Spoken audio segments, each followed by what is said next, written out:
Today's sermon is based on the Gospel for the 20th Sunday after Pentecost, Matthew chapter 22, verses 15 to 22. Then the Pharisees went out and laid plans to trap Jesus in his words. They sent their disciples to him along with the Herodians. "Teacher," they said, "we know you are a man of integrity, and that you teach the way of God in accordance with the truth. You aren't swayed by others, because you pay no attention to who they are. Tell us then, what is your opinion? Is it right to pay taxes to Caesar or not?" But Jesus, knowing their evil intent, said, "You hypocrites, why are you trying to trap me? Show me the coin used for paying the tax." They brought him a denarius, and he asked them, "Whose image is this? And whose inscription?" "Caesar's," they replied. Then he said to them, "Give to Caesar what is Caesar's, and to God what is God's." When they heard this, they were amazed. So they left him and went away. Let's bow in prayer. Today, O God, enable us to hear the reading from the Bible as if for the first time. Deliver us from assumptions that we know the meaning of even the most familiar text. And then speak to us that we may learn of love and life, and worship you with our mind, our body, our spirit, and our actions. Amen. Whenever the government has serious leadership problems, when there are charges of corruption or mismanagement, a special committee is appointed. Select committees have a long history. According to the Gospel for today, they can be traced back to Jesus' day, where we find a select committee of church people, disciples of the Pharisees and Herodians. This committee had as its purpose to trap Jesus in wrong speech and wrongdoing, sins against the emperor or God, treason or blasphemy. The achievement of this purpose, either treason or blasphemy, would make the death of Jesus possible. And that's why this church committee goes about it with great subtlety and cunning. Most select government committees are successful. This select church committee failed to achieve its goal. But they did discover that there are things for the emperor and things for God. And that is our theme for today. The authorities tried to arrest Jesus many times. But the reason for their failure was not any lack of will.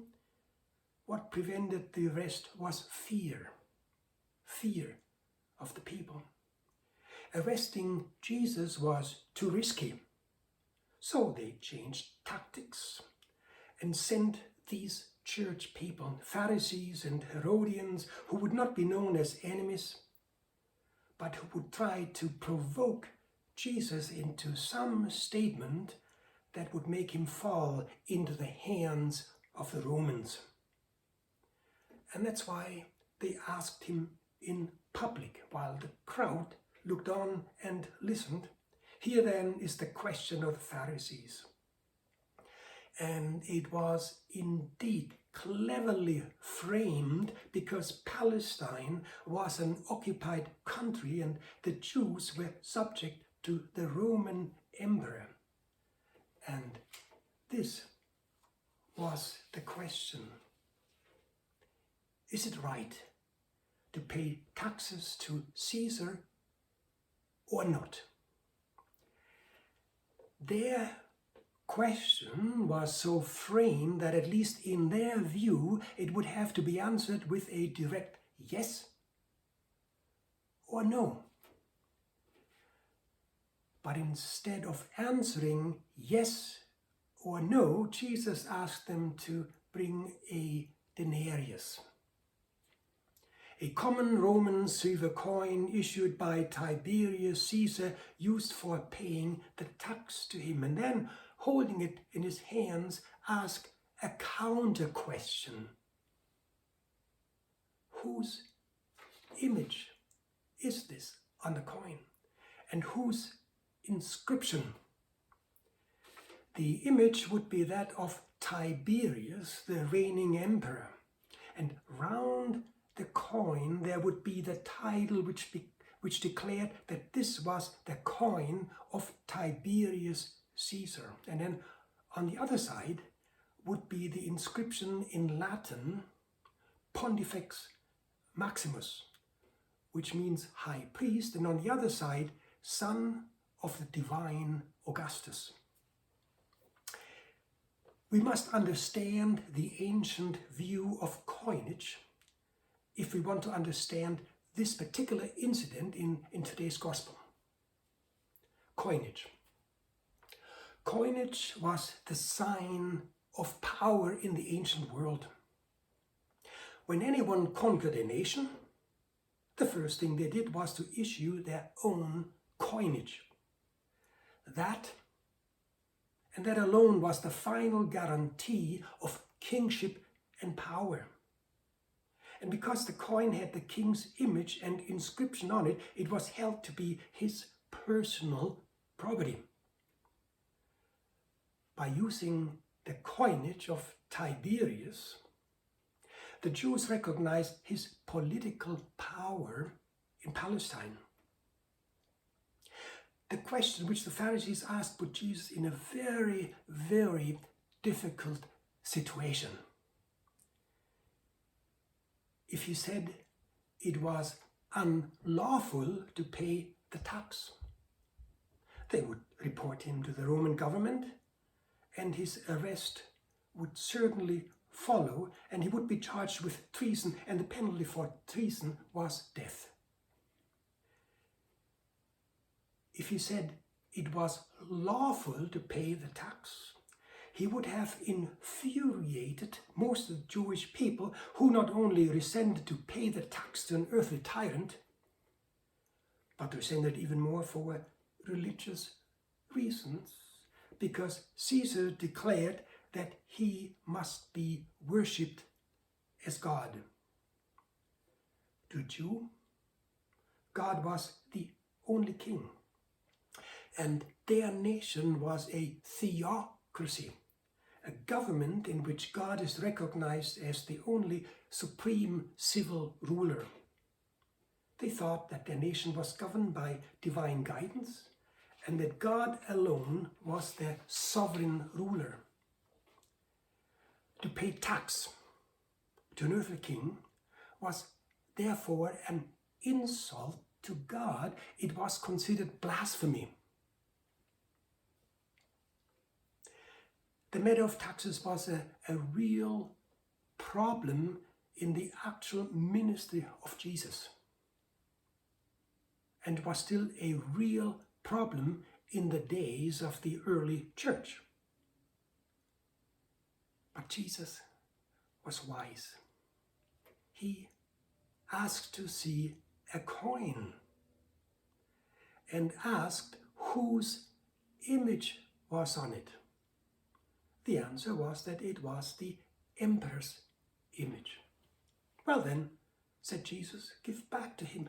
It is his anyway.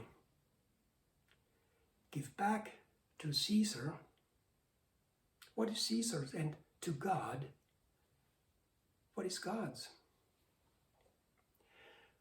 With his unique wisdom, Jesus never laid down human rules or human regulations, but principles. And that is why his teaching is timeless and never goes out of date.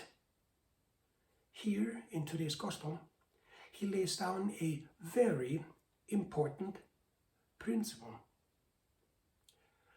Christians have dual citizenship, and they have a duty to the emperor in return for the privileges which the rule of the emperor brings to them.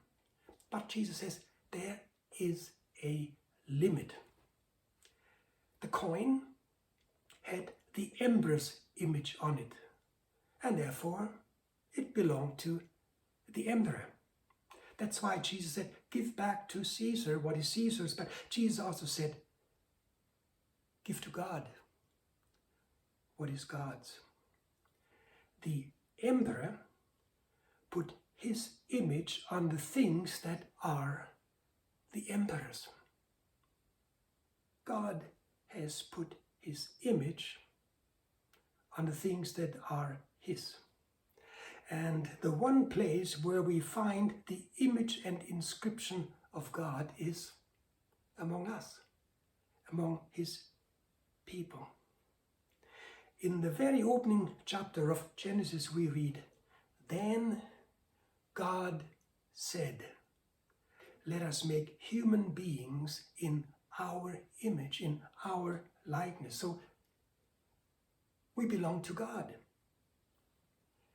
David, in Psalm 24, proclaims God as creator, sustainer, and possessor of the whole world, and therefore he alone is worthy of our worship and our loyalty.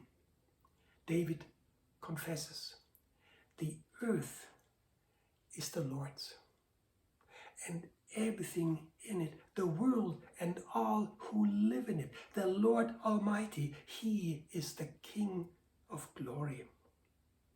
Now here, Lord Almighty, in Hebrew is Yahweh Sebaoth, which means the Lord of hosts, the Lord of angel power.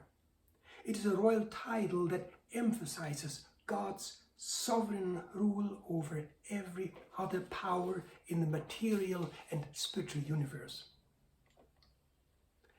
And now we can define the things of God with one word. Everything.